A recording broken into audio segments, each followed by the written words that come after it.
Chapter 5. Behind the Lines. Kill them all and let God sort them out. US Marines' Hearts and Minds Doctrine. 6 years earlier, 1957. So while Mum was training me as a signals private for the RNA, Royal Dutch Army, it was unlike a typical recruit initial employment training course nor officer cadet training course. Apart from the obvious that I was for all intensive purposes under house arrest, this is normal for these courses. My senior instructor was a Dutch signals officer with a permanent posting to the Royal Dutch Diplomatic Service. But the whole training was taking place in an active operational environment.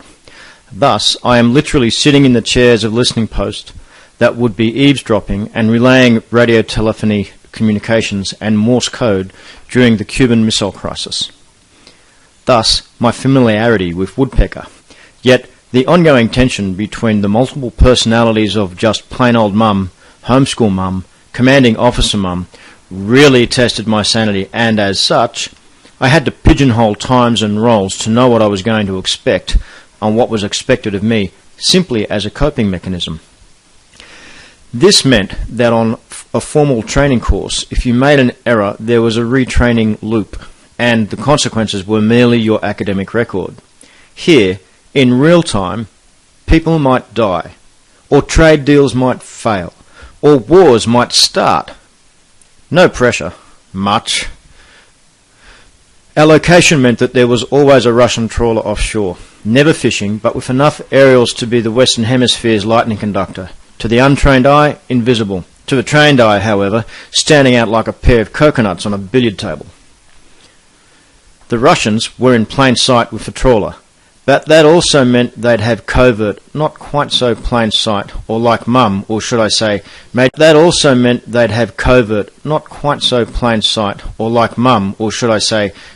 Brickleen RNA, depending on the time of day, members of the KGB, who may well be third in charge, have a reputation as a drunk, when in fact they were head of station, with a team, looking to compromise, blackmail and steal. So military hand-to-hand combat skills as a means of self-help was always the deal. But in my case, Mum, as part of my cover, made it public. Shaolin Dojo down the road was the go. More hiding in plain sight. For all the world to know, I was some spoilt brat being homeschooled because she was a thug. The only exceptions were Mum, Dad, and some unknown general in Holland. Thus, when I say my life had changed after being extracted from school, it's a half-truth. It did, in that I lost my live punching bags of the playground. The school's works committee never had the chance to add my plaque outside the headmaster's office. In essence, a few small but significant changes did actually kick in, courtesy of Mother Dearest. Rowing was still allowed. In fact, that's not true. Nothing was allowed. Everything was prescribed. Waking times, study times, training times, meal times, academic times, and paid work times. Although I was rowing 5 mornings a week, I was also in the Shaolin school 5 afternoons a week. I was being home tutored by Mum 4 mornings a week, then being work trained 7 days a week. After lunch, before Shaolin, was work. Life had become a series of appointments.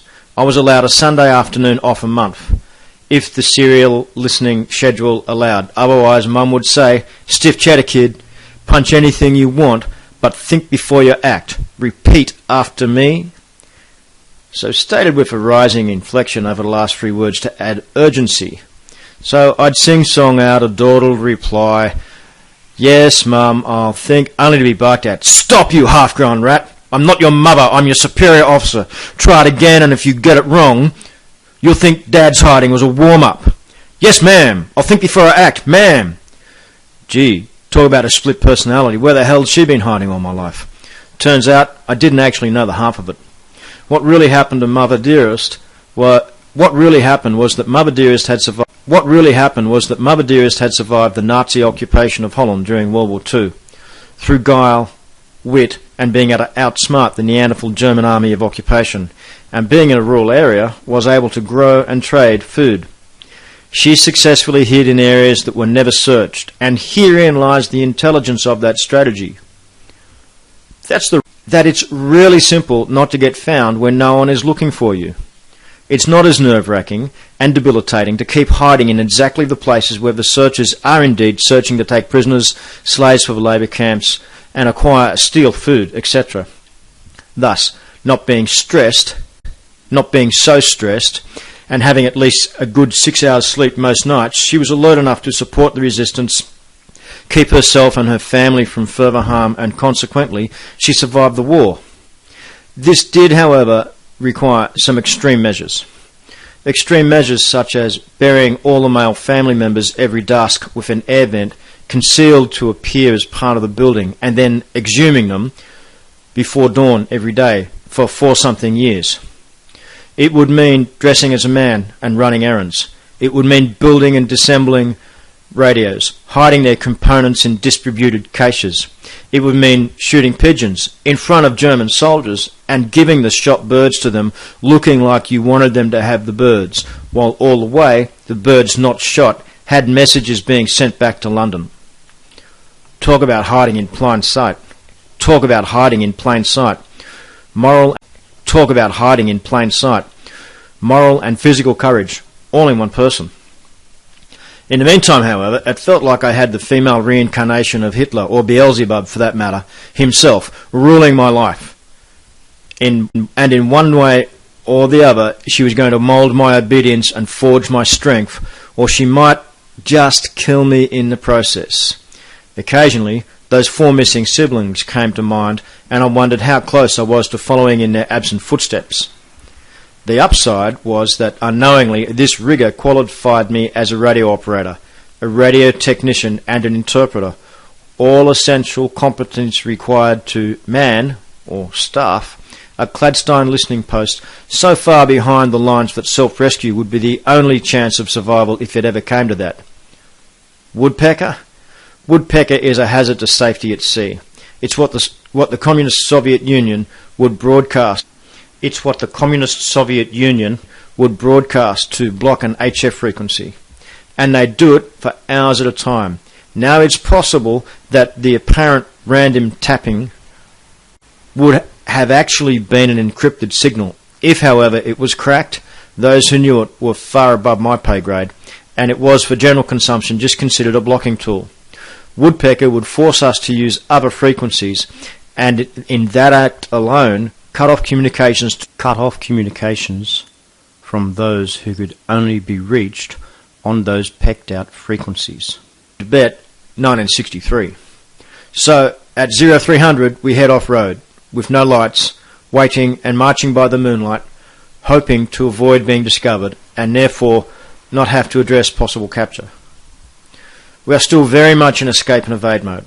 Thus far, evading, but for how long? In a straight line, we had what I estimated to be 50 k's. 2 days walk with the yak to the Bhutanese border. High noon in 2 days and we'd be over the border and safe, in theory, provided the Chinese had no desire to trespass into Bhutan. Night travel with only moonlight and a yak comes back to 1 kilometre per hour, and we had at least 3 hours before sunup. So 3 kilometres across the plain we can see a forked pair of re-entries. According to my map, the one on the right is a dead end. The left is a through path to a glacier that leads to a pass and into Bhutan. From here we can see the road headed north and south, back to Lhasa and forward to the border with a checkpoint, and there's dust billowing from what looks like 2 vehicles. We split. Bruce will take the yak and push as hard as he can and make it obvious where he is, and he selects the dead end. For the first time since I left headquarters, I assemble the SLR L2N1, grab all my ammunition, drop my heavy walking coat, and tie it to the yak saddle points and head off at a sprint from point of cover to point of cover, hoping and praying the dust is not military but trade. If they do take some unwanted interest in us, they choose to follow Bruce. We guess we have an hour. So Around the first bend, I head to the opposite wall of the valley to get a good look at a path up the hillside of the hill that separates Bruce and I. There's a sort of route that might not involve climbing or impossible gravity-defying gymnastics. Here is where the altitude training paid off.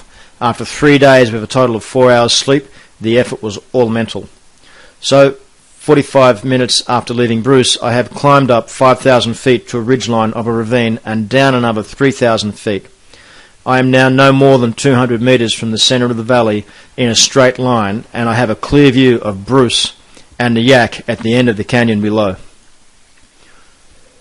They are up against a cliff face that offers no respite nor escape. 1.5 kilometres away from Bruce there are 2 vehicles, and our planned for worst case scenario materialises before my eyes. A Chinese jeep with a driver and an officer, a Russian truck with 9 soldiers disembarking from the rear, and a driver and perhaps a sergeant or a warrant or a senior signaller in the front passenger seat of the truck. No vehicle has mounted radios, so that's to our advantage, as we are so far from any relay station that other known troop bases, these lads won't be able to call in any type of support. It's us and them, and being on their home turf, they think they have the upper hand.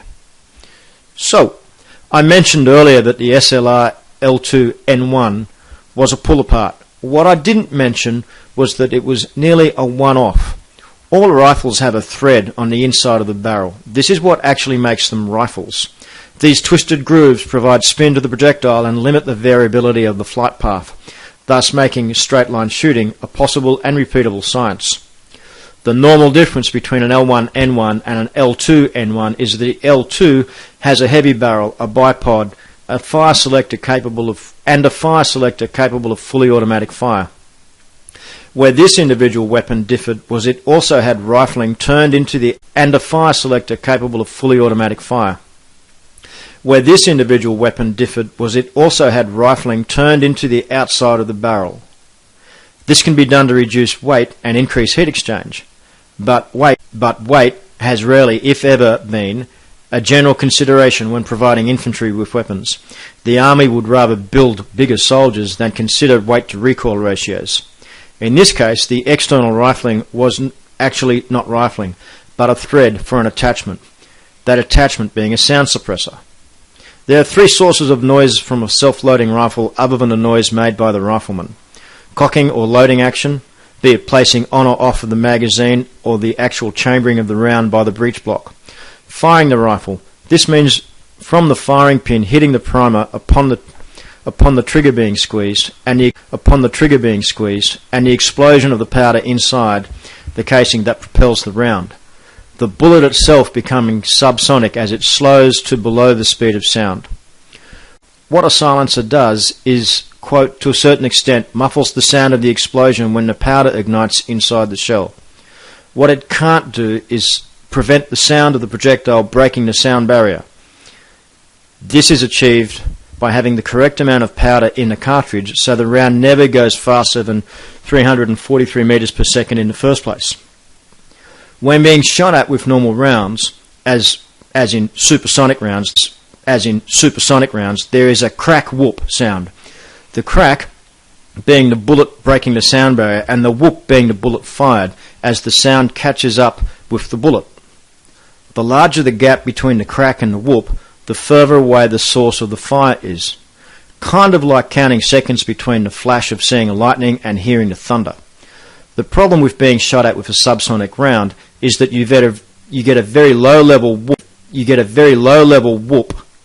and if the rifle is silenced, then no crack. So it's very difficult to figure out where the firing is coming from.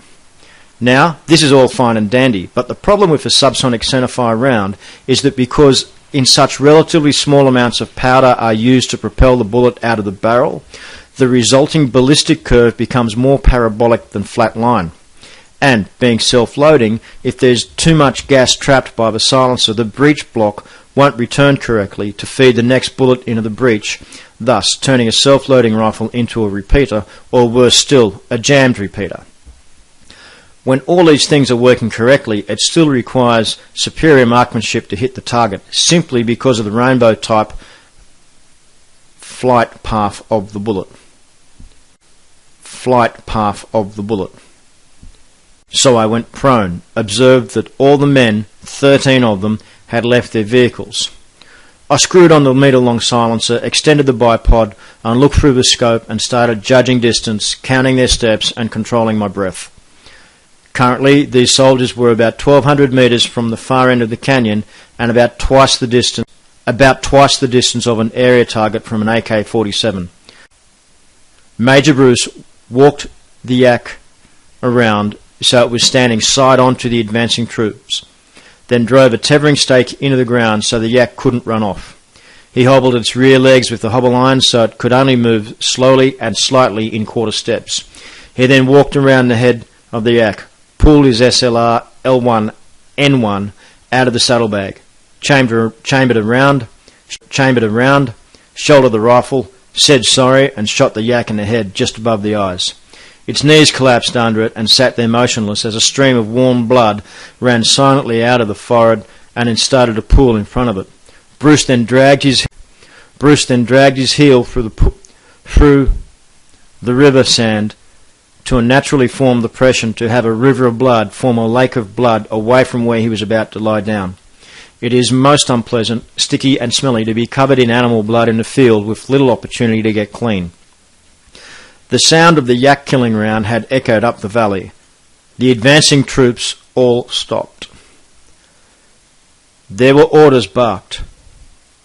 2 scouts had moved 5 paces to the front, and the leader, who not so wisely stayed in place in the centre while the 10 troops stayed line abreast, and he moved off when he was 5 paces to the rear of what I now recognised as a skirmish line. Major Bruce, meanwhile, had walked around the yak, took up a prone position using the unmoving carcass of the dead yak as a rest. There was nothing at all even vaguely defilade, hidden, to take a firing position behind or under, so this is where it would end, one way or the other. And I waited. I waited until the patrol was exactly in front of me, troopers in a straight line, and I shot the officer in the rear. I missed by several feet, and adjusted my position, controlled my breathing, and then shot the officer. Side on, through the ear. I know this because he crumpled like a rag doll, as the pink mist sprayed in the air on the far side of his head, and never moved. This brilliant piece of kit was so extraordinarily quiet, I reckon I could hear the firing pin make contact with the primer in the base of the shell. The line abreast didn't hear their fearless but nonetheless dead leader even hit the ground, because as he fell, Bruce shot the lead scout, and as the lead scout fell, I just had time to fire again through the head of the trooper closest to me, and being defilated, went through his left ear. Being for all intent a low velocity round, the bullet didn't exit. 6 seconds, 4 rounds, 3 dead, 10 left, but not. Being for all intent a low velocity round, the bullet didn't exit.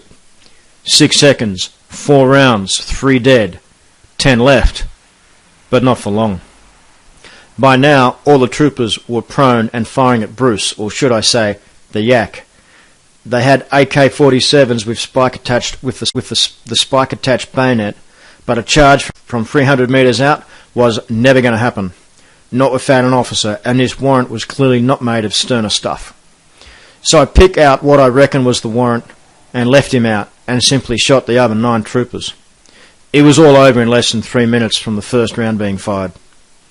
These poor Chinese troopers never had a chance. Some of them tried firing at the hilltops, but such was the effect of the canyon and my silenced SLR that they actually fired up to the ridge on the other side of the valley away from me. With only Bruce and the warrant left alive, I put a round near the ribs of the warrant just to kick up some dust. As he rolled away from me, I put another round through the working parts of his AK-47. At this, he dropped his rifle and started to dig into the ground, flat on his guts, face down, becoming a horizontal one-man drilling machine. I shot his rifle again to be certain it was unserviceable, then waited. After 40 seconds, Bruce looked up, saw only dead enemy and one face-down trooper. He shouldered his weapon, took aim at the warrant and advanced towards him, weapon trained on the horizontal trooper as he moved. Any move at all on the warrant would have 2 bullets in him, silent death from on high or noisy death from the front. Dead either way. When Bruce secured the prisoner, I broke from cover, descended the way I ascended, only this time it was a 15-minute descent, by way of a scramble and controlled fall. But then an hour's forced march out of the valley and around into the box canyon where Bruce just sat there smoking with the bound prisoner, muzzle aimed at his chest from a safe 12 metres away. On seeing me, he states, "Good job," smoking with the bound prisoner, muzzle aimed at his chest from a safe 12 metres away. On seeing me, he states, "Good job. Now, let's find out who this chap is and what he knows." Now the investment in language school right out of the academy pays off. Turns out they are military police, assigned to keep the local Tibetans in line. They normally just use batons and bullying. He reckons he hasn't fired an AK since basic 16 years ago. That explains it. Marksmanship is a perishable skill. Use it or lose it. He is completely distraught because the scout was his son, the officer was his cousin. Hard to verify any of this.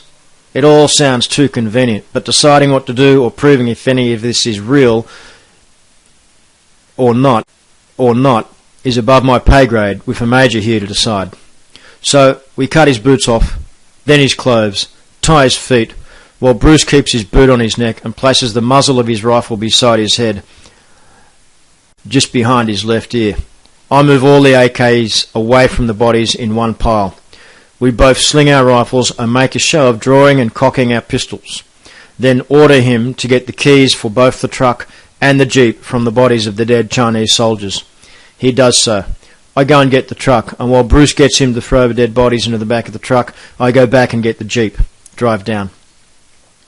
With me acting as a translator, Bruce asks him when they are due back. He said they're just supposed to go to the border and come back. 2 days run, including the overnight stop. We cut the left hind quarter off the yak, get the prisoner to put it in the back of the truck with the dead Chinese troopers and their rifles. We could either eat the meat or trade it if need be. Thinking that he might be lying, we guess there are no troops between us and the border. We can't burn the bodies in the truck here. It will be spotted by the next patrol, and no matter how long a gap between now and then may be, 6 days, 6 months. When on a long-range reconnaissance job, the Gurkhas go to extremes to remove any evidence that they were there. This may include crapping in a bag and carrying it out. No evidence that humans had been there that could be referred back to us. Same routine as before, but we put the prisoner on the ground with Bruce with his muzzle of the SLR pressed against his head and just behind his ear, and I use a toggle rope to tie him. Left wrist to right ankle, right wrist to left ankle. I gag him with one of the rags the dead Chinese troopers used instead of socks. Bruce slings his SLR over his left shoulder. We grab the naked and bound prisoner and literally swing him 3 times and throw him into the back of the Russian truck. We both then lash the tarpaulin tight. Bruce gets in the jeep. I climb into the truck and we drive toward the border, me being a regulation 6 seconds behind the jeep. 5 miles from the border, we stopped in the middle of the bridge over a massive gorge with at least a 100-metre drop to the raging torrent below. Bruce and I get out of the vehicle, drag the naked and bound Chinese prisoner out of the truck. I untie him. We make him move the yak leg to the jeep. Bruce gets him to climb into the back of the truck, shooting him in the head with his pistol. I then get into the truck with the dead Chinese soldiers, strip the officer and change into its uniform, keeping his pistol and adding my pistol to the rear of my trouser belt. I get 2 other privates' tunics and throw them out to Bruce, who gets out of the Tibetan garb and into the uniform. Luck has it, it fits, so I don't have to strip any more dead bodies. I grab the jerry can of diesel off the storage rack just behind the cabin, pour the fuel over the dead Chinese soldiers, drive the truck 3 metres from the edge of the bridge, leaving it in neutral and the handbrake off. I climb out. Bruce has already torn his spare tunic in half. He walks to the fuel tank, takes the cap off, drops it to the ground and kicks it over the edge. stuffs the shirt into the fuel pipe, drags it out, and does the same again to the other end, so both ends are soaked in fuel.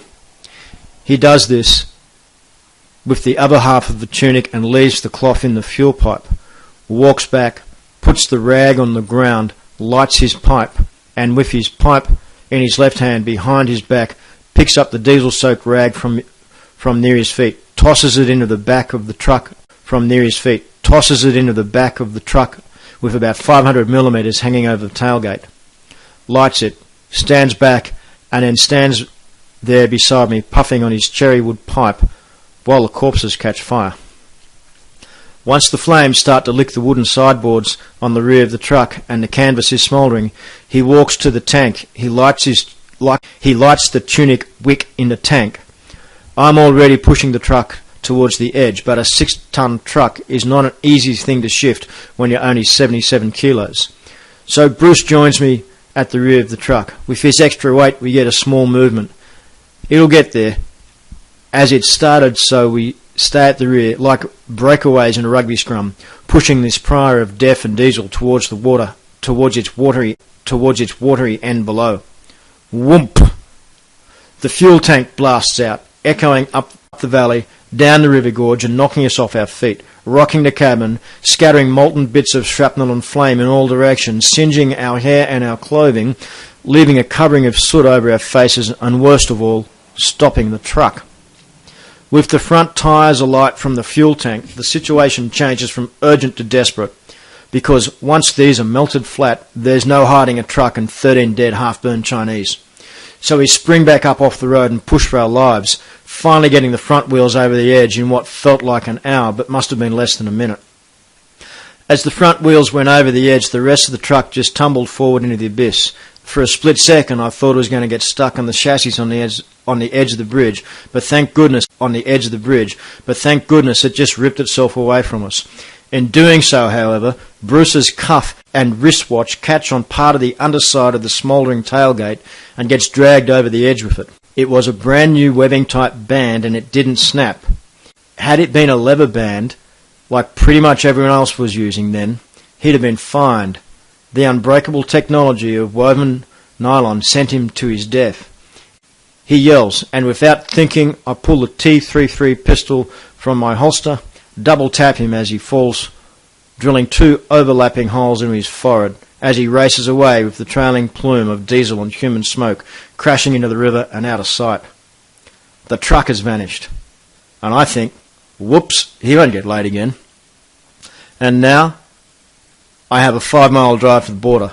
No yaks, but dressed as a Chinese officer, this is what I did. I drove to the border.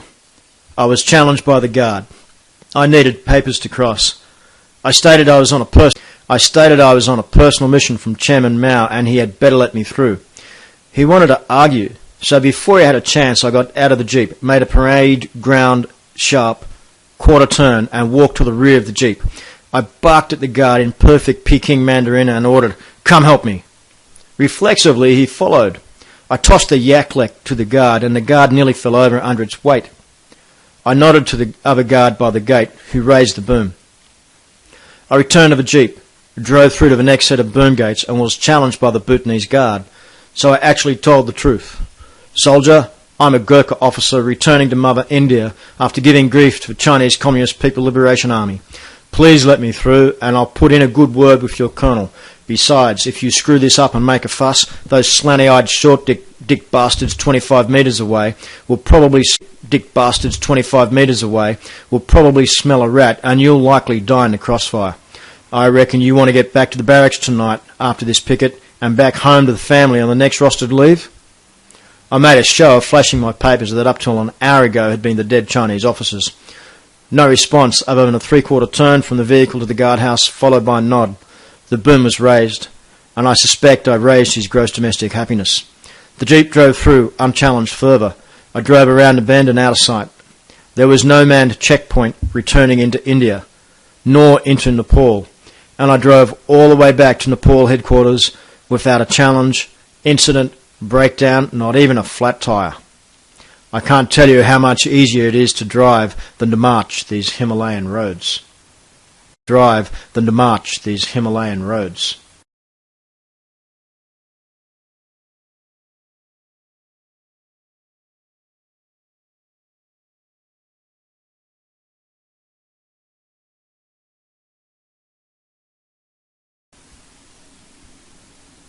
It did, in that I lost my live punching bags of the playground. It's what the Communist Soviet Union